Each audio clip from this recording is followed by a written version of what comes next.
जिन्हें हम गुनगुनाते हैं, गुनगुनी धूप में, चांदनी रात में, तन्हाई में, मस्ती में। मीठी यादों के साथ गीतों का सफर, जानी मानी हस्तियों के साथ गा मेरे मन गा। चलो दिलदार चलो, चांद के पार चलो। प्रोग्राम गा मेरे मन गा में हम इन दिनों बात कर रहे हैं पत्रकार राजेश बादल से, और आपके साथ हूं मैं राजश्री। राजेश जी, आपको पत्रकारिता के अध्यापन का भी शगल है। बहुत से संस्थानों और विश्वविद्यालयों में आप जाते हैं पढ़ाने के लिए। असल में उसके पीछे बात यह है कि जब हम लोगों ने देखा कि जिन बड़े बड़े लोगों ने, संपादकों ने और पत्रकारों ने हमें ट्रेंड किया, हमें प्रशिक्षण दिया, अब उस दौर में तो कोई ना तो पत्रकारिता के संस्थान थे, ना विश्वविद्यालय थे बहुत कम थे, तो पढ़ाई उस तरह से नहीं होती थी। और जब मैंने देखा कि व्यावहारिक जो चीज है, जो चैनल के अंदर होती है, जो रेडियो के अंदर होती है, जो अखबार के अंदर होती है, वो अलग होती है, और जो पत्रकारिता पढ़ाई जा रही है वो अलग होती है। अक्सर मैं देखता हूं कि जब हमारे चैनल में बच्चे आते हैं, इंटर्नशिप के लिए आते हैं, और जब मैं उनसे पूछता हूं, बात करता हूं, तो मुझे लगता है कि इन्होंने कुछ भी नहीं इनको पढ़ाया गया है, और साल 2-2 साल की पढ़ाई पूरी करके वो आ रहे हैं। मैं अपने आप को उसमें जो वो एकदम अलग होता है। मुझे अफसोस इस बात का है कि आज चैनल इंडस्ट्री हमारी कई लाख करोड़ की है, लेकिन हमारे जो प्रशिक्षण संस्थान हैं उतनी गुणवत्ता के उनके पास लैब नहीं है, उनकी गुणवत्ता के हिसाब से उनके पास पढ़ाने वाले नहीं हैं, शिक्षक नहीं है, कैमरे नहीं है, स्टूडियोज नहीं है, संसाधन नहीं है। तो अफसोस होता है कि जो नई नस्ल तैयार हो रही है वो बहुत अधकचरी सी आ रही है, ना उसको पत्रकारिता के मूल्यों का पता है। एकदम सब कुछ नेगेटिव नहीं है, मैं अपवाद में कह रहा हूं, हर जगह है, लेकिन जो एक बड़ा तबका जो निकल के आ रहा है वो ऐसा है जिसपे दुख होता है। हमारे इसलिए मैं विश्वविद्यालयों में जाता हूं। मैंने आपको बताया था कि राजेंद्र माथुर, जिनको मैं इस सदी का सर्वश्रेष्ठ संपादक मानता हूं, आजादी के बाद के, मैंने उन पर एक फिल्म बनाई है, और मैं घूम घूम कर सारे विश्वविद्यालयों, मैंने अपनी खर्चे पे बनाई है वो फिल्म, और मैं बच्चों को ये फिल्म दिखाता हूं और उनके बारे में बताता हूं, पत्रकारिता के बाकी सारी चीजें जो मुझे, जितना मैंने अपने अनुभव से हासिल किया है वो मैं उनको बताता हूं। जो युवा श्रोता हमारा ये कार्यक्रम सुन रहे होंगे, आप उनको क्या सुझाव देना चाहेंगे जो मीडिया में आना चाहते हैं? आजकल मीडिया में भी आने का एक क्रेज सा है युवाओं में। जी देखिए, पहली बात तो यह है कि अगर वो क्रेज है, जुनून कहिए उसको, वो आना चाहते हैं, मैं उसका मैं पूरा सम्मान करता हूँ, आदर करता हूँ, लेकिन सिर्फ क्रेज के मतलब उसके वशीभूत होके वो ना आए। उन्हें क्या जीवन में कई तरह के इन दोनों पेशे हैं, लेकिन अगर उन्हें पत्रकारिता करनी है तो मैं ये कहूंगा कि ये प्रोफेशन नहीं है, ये जीवन शैली है, ये लाइफ स्टाइल है, और इसका अगर वो आनंद लेना चाहते हैं तो उनका स्वागत है। हो सकता है, मेरा जो अनुभव है कि कई बार आपकी सामाजिक जिंदगी पे असर पड़ता है, पारिवारिक जिंदगी पे असर पड़ता है, क्योंकि आपको ज्यादा वक्त देना पड़ता है मीडिया में। मैं ये भी आपसे पूछने वाली हूँ इसके बाद कि इतना व्यस्त रहते हैं तो परिवार को कैसे वक्त देते हैं, लेकिन ये बात आप तो नए बच्चों के साथ में ये कहना चाहूंगा कि एक तो पढ़ें, किसी भी भाषा में पत्रकारिता करें, वो तेलुगु में करें, तमिल में करें, बंगला में करें, हिंदी में करें, अंग्रेजी में करें, जो उनकी भाषा है। पढ़ाई सिकुड़ती जा रही है, हर विषय में जो उनका एक ऑब्जर्वेशन जो होता है वो कम होता जा रहा है। पत्रकारिता बहुत मांगती है, अगर आप पढ़ेंगे नहीं तो अच्छा बोल नहीं सकते, अच्छा लिख नहीं सकते। पढ़ाई बहुत जरूरी है, और इसको अगर जीवन शैली मान सकें तो बहुत अच्छी बात है, क्योंकि राष्ट्रीय दुनिया का कोई दूसरा पेशा ऐसा नहीं है जो मुझे लगता हो कि आप देखिए, मैं सारे अन्य पेशों के प्रति पूरा सम्मान है, लेकिन सुबह से शाम तक आप क्या करते हैं? अकेला ये काम ऐसा है पत्रकारिता जिसमें हर सुबह, चाहे आप टेलीविजन में हो, चाहे आप रेडियो में हो, चाहे आप अखबार में हो, हर सुबह आपकी नई होती है, और हर सुबह आपको पता होता है कि पिछले 24 घंटों में आपने जो परीक्षा पास की है उसमें आपने कितने अंक हासिल किए। क्या बात है। अब पत्रकारिता के इतिहास पर भी आपकी एक किताब है जी, उसके बारे में संक्षेप में बताएं। वो दरअसल कुछ लोगों ने मिलकर एक किताब लिखी थी। ऐसा लगता था मुझे कि जो हमारे पूर्वज हैं पत्रकारिता के, और आजादी के दौर पे खास तौर पे, जैसे गणेश शंकर विद्यार्थी हैं, बनारसी दास चतुर्वेदी हैं, माखनलाल चतुर्वेदी हैं, और अगर आप देखिए सरदार भगत सिंह को हम लोग एक क्रांतिकारी के तौर पर जानते हैं, लेकिन मेरा कहना यह है सरदार भगत सिंह की पत्रकारिता वाला रूप तो देश के बहुत कम लोग जानते हैं। उनके आप रिपोर्टाज पढ़िए, उनकी आप रिपोर्टिंग पढ़िए, खबरें पढ़िए, आप दंग रह जाएंगे देख के। उस दौर में 1924 से लेके 1930 के बीच में एक 18 साल की उम्र में जो सरदार भगत सिंह ने पत्रकारिता की वो अद्भुत है। तो हमें लगा था कि इन पूर्वजों को अपनी नई पीढ़ी तक पहुंचाने के लिए, उनके काम को पहुंचाने के लिए कुछ करना चाहिए, इसलिए हमने उस इतिहास को लिखने का फैसला किया है। अभी भी इन दिनों में एक किताब लिख रहा हूं, पर्दे पर पत्रकारिता के नाम से है, और जल्दी ही लोगों के सामने आएगी। इसमें क्या है, इस पे आप लिख रहे हैं? इसमें दो तरह की चीजें हैं। जैसे मैंने कहा कि ये आमतौर पर जब कोई किताब इस तरह की आती है तो लोग ये सोचते हैं कि ये बड़ी एकेडमिक किस्म की किताब है, या एक टेक्निकल है, या प्रोफेशनल बुक है। उसमें मैंने कोशिश की है कि एक कॉमन मैन अगर इस देश की पत्रकारिता का इतिहास जानना चाहता है, वो चैनल कैसे चलता है ये जानना चाहता है, और मेरे जो करीब करीब 40 बरस जो बीते हैं उनके अलग अलग जो अनुभव हैं वो बड़े दिलचस्प हैं, तो वो जाने लोग। कई दिन ऐसे भी बीते हैं कि हम लोग किसी रिपोर्टिंग पे गए, 2-2 दिन तक खाना नहीं मिला। कश्मीर में भूकंप जब आया तब गए तो वहां अलग तरह की स्थितियां थी। एक बार नक्सलियों के चंगुल में फंस गए तो वो अलग तरह की स्थितियां थी। चंबल के बीहड़ों में एक बार डाकू गिरोह के चक्कर में पड़ गए तो अलग तरह की स्थितियां थी। तो ये एक बड़े दिलचस्प उसमें अनुभव आपको मिलेंगे पढ़ने को। चलिए, हम सबको इंतजार रहेगा। एक और गीत आपकी पसंद का? मेरा ख्याल है गैर फिल्मी गीत हम शामिल करेंगे। जरूर, जगमोहन साहब, जगमोहन साहब का एक गीत है, तुमसे है मुझको प्यार क्यों ये न बता सकूंगा मैं। दिल को है तुमसे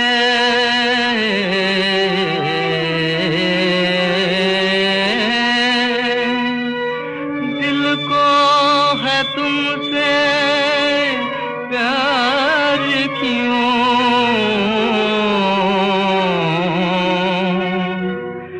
ये न बता सकूंगा मैं, ये न बता सकूंगा मैं। दिल को है तुमसे प्यार क्यों, प्यार क्यों।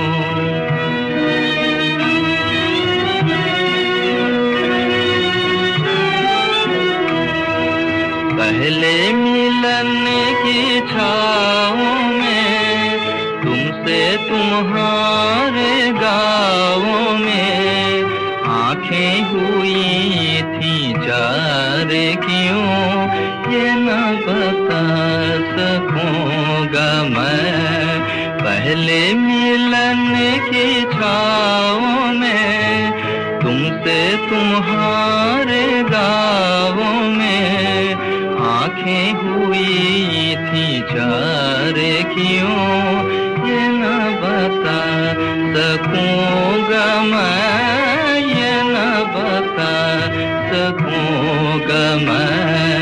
दिल को है तुमसे प्यार क्यों, प्यार क्यों।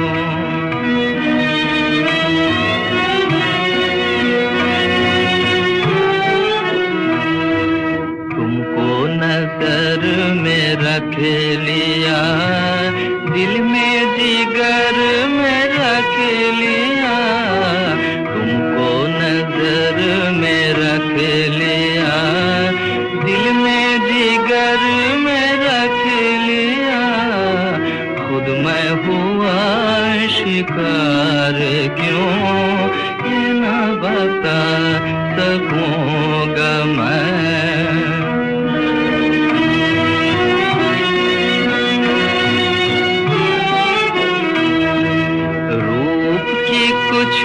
कमी नहीं दुनिया में एक तुम ही नहीं, रूप की कुछ कमी नहीं दुनिया में एक तुम ही नहीं। पर मैं तुम्हारी याद में रहता हूँ बेकरार क्यों ये न बता सकूंगा मैं। पर मैं तुम्हारी रहता हूँ बेकरार क्यों, ये न बता सकूँगा मैं, ये न बता सकूँगा मैं, दिल को है तुमसे प्यार क्यों, प्यार क्यों। राजेश जी, आपके जहन में ग्रामीण परिवेश, वहाँ के सरोकार, समस्याएं आज भी छाते रहे होंगे। आप क्या कर गुजरना चाहते हैं, क्या करना चाहते हैं उन लोगों के लिए?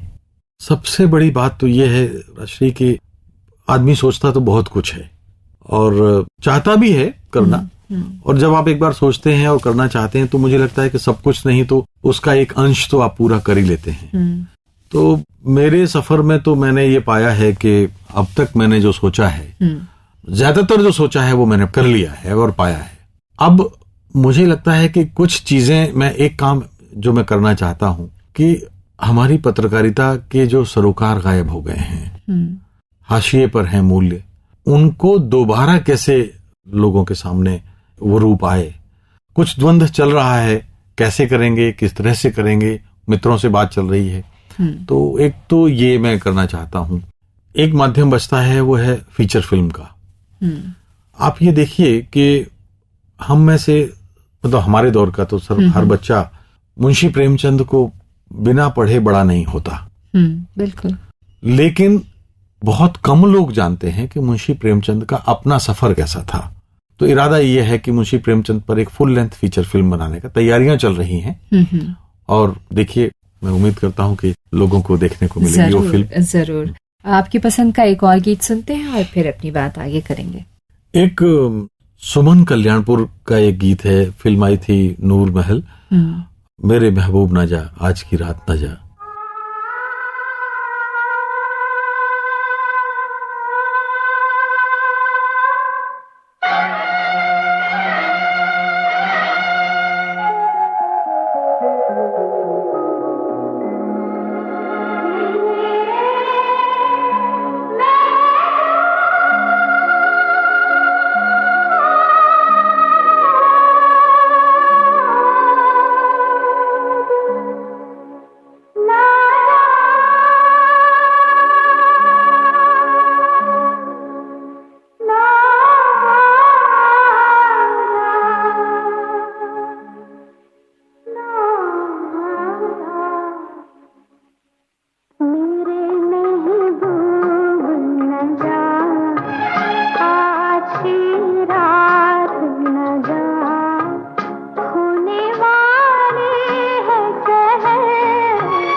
इस समय आप सुन रहे हैं पत्रकार राजेश बादल से हमारी बातचीत कार्यक्रम गा मेरे मन का में।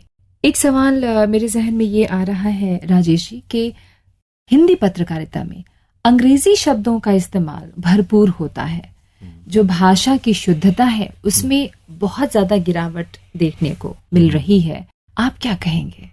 और आने वाले दिनों में अगर ऐसा ही चलता रहा तो हिंदी जिसको कहते हैं शुद्ध हिंदी, मैं नहीं कहती बहुत क्लिष्ट हिंदी का इस्तेमाल हो, लेकिन हिंदी में जिस तरह से बहुत ज्यादा अंग्रेजी शब्दों का इस्तेमाल जिस तरह से किया जा रहा है, तो क्या आपको लगता है कि सही है, होना चाहिए? देखिए, ऐसा? दो बातें हैं।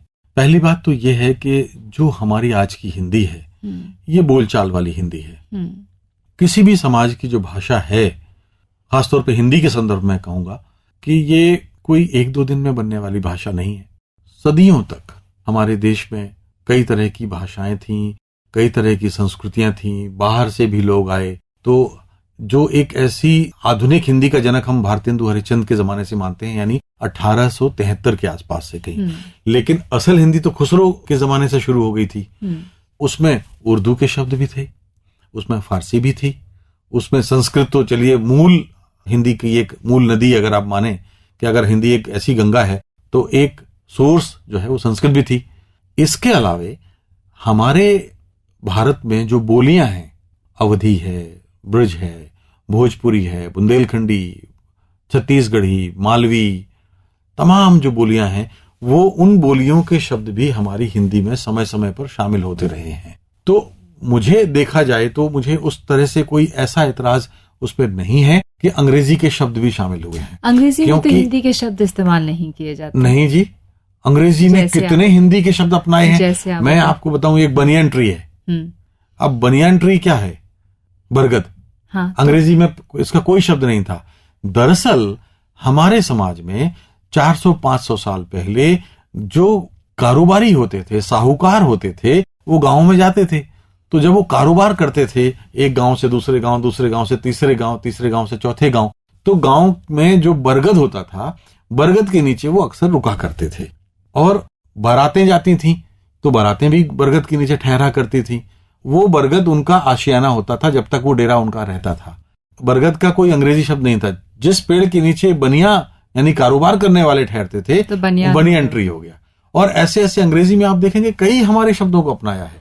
कम से कम 300-400 शब्द तो मैं आपको कह सकता हूं कि अंग्रेजी में हिंदी के हैं। इसी तरह से हुआ है। हिंदी की गंगा दरअसल बह रही है तमाम बोलियों और अपनी मूल भाषाओं की वजह से। ये मुझे थोड़ा सा अटपटा लगता है जब लोग चिंता करते हैं कि नहीं हिंदी के सामने चुनौतियां हैं। मैं कह रहा हूं चुनौती हमारे अंदर है। देखिए, आजादी के पहले सिर्फ अखबार थे, कुछ करोड़ लोग थे जो हिंदी जानते थे। मेरा ख्याल है 20-25 करोड़ लोग। उस समय देश की आबादी कितनी थी? तो उसके बाद रेडियो आया। रेडियो ने तो वो क्रांति की है, हिंदी भाषी इलाकों में हिंदी जानने लगे लोग। बिल्कुल। हिंदी सिनेमा ने वो क्रांति की। अब सोशल मीडिया कर रहा है, टेलीविजन कर रहा है। तो कम से कम मेरा जो अभी तक कोई अधिकृत सर्वे नहीं है, लेकिन जो मेरी जानकारी है कि करीब 100 करोड़ से ज्यादा लोग इस समय हिंदी दुनिया भर में बोलते हैं। तो अगर 100 करोड़ लोग आज हिंदी बोल रहे हैं तो इसका अर्थ है कि हम पीछे नहीं गए हैं, हम आगे ही जा रहे हैं। चुनौतियां हमारे सामने दूसरी हैं। हमारे सामने चुनौती ये है कि हम पत्तों को तो हरा देख रहे हैं लेकिन जड़ें हमारी कमजोर हो रही हैं। आप बताइए राजश्री, आप अपने बच्चे को हिंदी का शिक्षक बनाना चाहेंगी? नहीं बनाना चाहेंगी। मैं शायद ना बनाना चाहूं। क्यों? हिंदी शिक्षक को क्या वेतन मिलता है? माफ कीजिए, 15-20 बरस से तो अब हाल ये है शिक्षा में कि अब तो विजिटिंग फैकल्टी हो गए हैं। वो एक महीने के पीरियड के हिसाब से, एक एक लेक्चर के हिसाब से उनको पेमेंट होने लगा है। फुल टाइम हमारे हिंदी के सभी विषयों में है, प्राध्यापक रखे नहीं जाते। तो जो 10-12 हजार का शिक्षक होगा जो हिंदी पढ़ाएगा, वो क्या हिंदी पढ़ाएगा? अगर आपको याद हो, उत्तर प्रदेश में यह हुआ था कि प्राइमरी स्कूल में कोई स्कूल के चपरासी को वो आधी तनख्वाह दे देते थे और वो जाके पढ़ाता था और खुद जो शिक्षक थे वो घर में रहते थे। तो हमारे बच्चे अब हिंदी को लेके उतने संवेदनशील नहीं है। आप अपनी माँ से भोजपुरी सुन सकती हैं, अपनी दादी से आप उनसे भोजपुरी में बात करती रही होंगी, लेकिन क्या हमारे बच्चे बुंदेलखंडी या भोजपुरी में बोलना पसंद करते हैं? नहीं करते, बिल्कुल नहीं करते।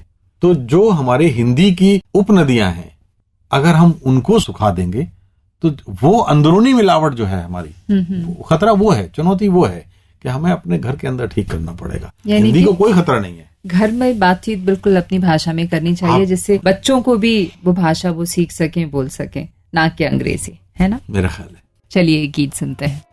एक पुराने गायक होते थे, अगर आपको याद हो, C.H. आत्मा। तो मुझे उनका एक मन मन की गति न्यारी बड़ा अच्छा लगता है, और आप सुनेंगे तो पाएंगे कि इसमें जीवन को लेके जिस तरह से सहज भाव में बात कही है, अद्भुत है।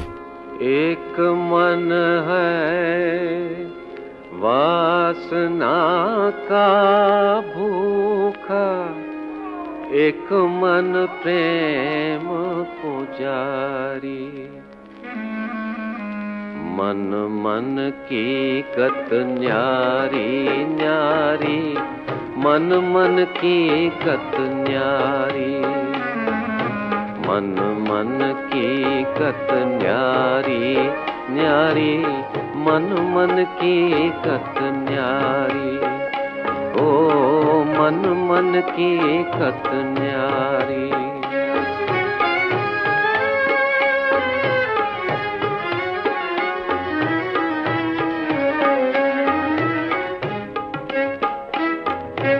एक मन जाने अपनी खुशी, एक मन पीर पराई, एक मन जाने अपनी खुशी, एक मन पीर पराई,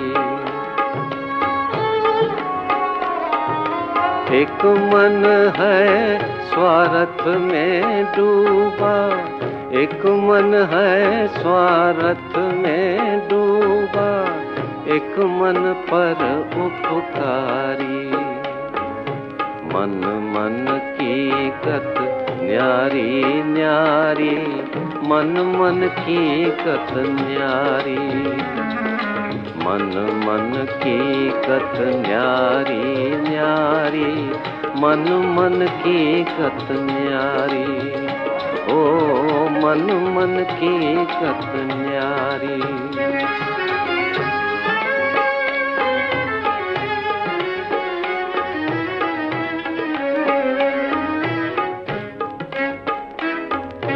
एक मन में पाने का लालच, एक मन देना जाने, एक मन में पाने का लालच, एक मन देना जाने, एक मन है अभिमान का पर्वत, एक मन है अभिमान का पर्वत, एक मन है फुलवारी, मन मन की गत न्यारी न्यारी, मन मन की गत न्यारी, मन मन की गत न्यारी न्यारी, मन मन की गत न्यारी, हो मन मन की कत न्यारी, ओ मन मन की कत न्यारी। आज की बातचीत यहीं तक। कल भी हमारे साथ होंगे पत्रकार राजेश बादल हमसे बातें करने के लिए। तो फिल वक्त राजश्री को दीजिए इजाजत। नमस्कार।